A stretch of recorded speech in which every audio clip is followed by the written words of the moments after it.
Saudara-saudariku yang terkasih, salam, salam sehat dan sukacita selalu. Berkah dalam. Sudahkah kita memberi senyum hari ini? Selasa 13 Agustus 2024. Kita awali permenungan kita dengan tanda kemenangan Kristus dalam nama Bapa dan Putra dan Roh Kudus. Amin.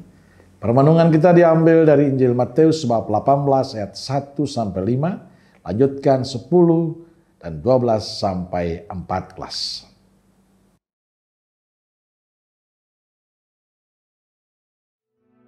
Pada waktu itu, datanglah murid-murid itu kepada Yesus dan bertanya, "Siapakah yang terbesar dalam kerajaan sorga?" Maka Yesus memanggil seorang anak kecil dan menempatkannya di tengah-tengah mereka. Lalu berkata, "Aku berkata kepadamu, sesungguhnya, jika kamu tidak bertobat dan menjadi seperti anak kecil ini, kamu tidak akan masuk ke dalam kerajaan surga. Sedangkan barang siapa merendahkan diri dan menjadi seperti anak kecil ini, dialah yang terbesar dalam kerajaan surga. Dan barang siapa menyambut seorang anak seperti ini dalam namaku, ia menyambut aku.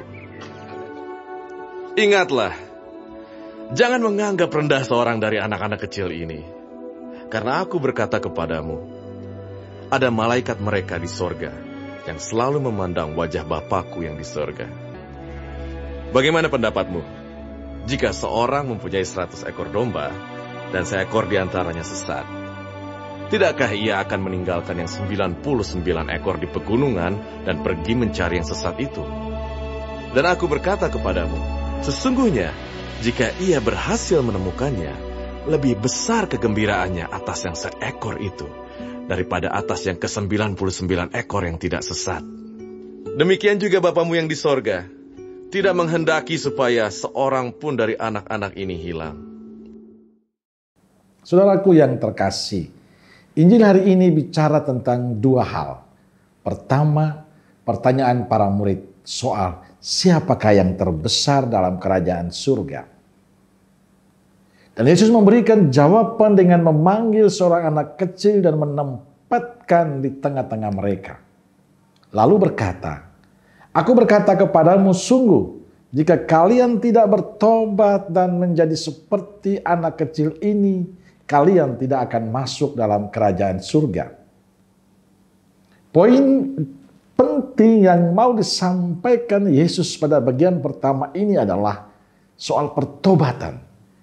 Yesus tahu kecenderungan manusiawi para murid dan para pengikutnya, Anda dan saya, ingin menjadi yang terbesar, ingin menjadi yang berkuasa.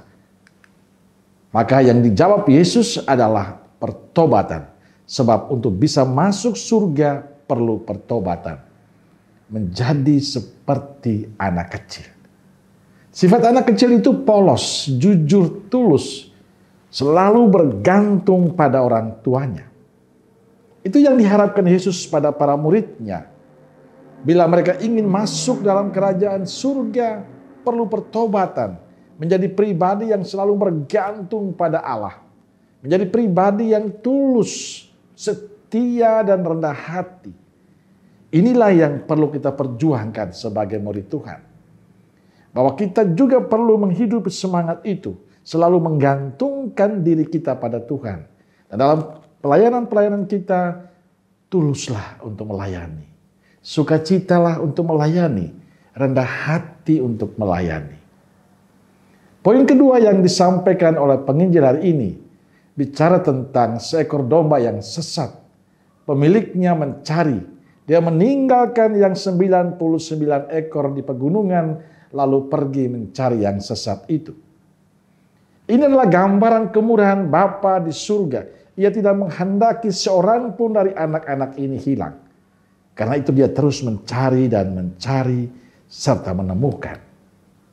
Saudaraku yang terkasih, Allah Bapa di surga sangat mencintai umatnya, mencintai kita semua. Namun karena kelemahan kita sering tidak setia.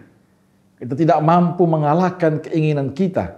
Kecenderungan jahat kita sering memisahkan diri dan menjauhkan diri dari Allah.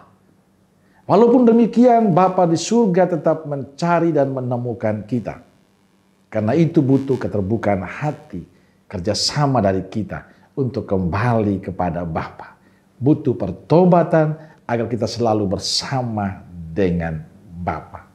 Maka marilah saudaraku yang terkasih, hendaklah kita senantiasa menghidup semangat Tuhan dan kembali menggantungkan hidup kita pada Tuhan, serta terus berusaha terbuka hati untuk dituntun dan dipimpin oleh Allah. Amin. Semoga Allah yang Maha Kasih memberkati saudaraku sekalian, Bapa, Putra, dan Roh Kudus. Amin. Keluarga Kudus Nazaret, doakanlah kami. Amin. Berkah dalam.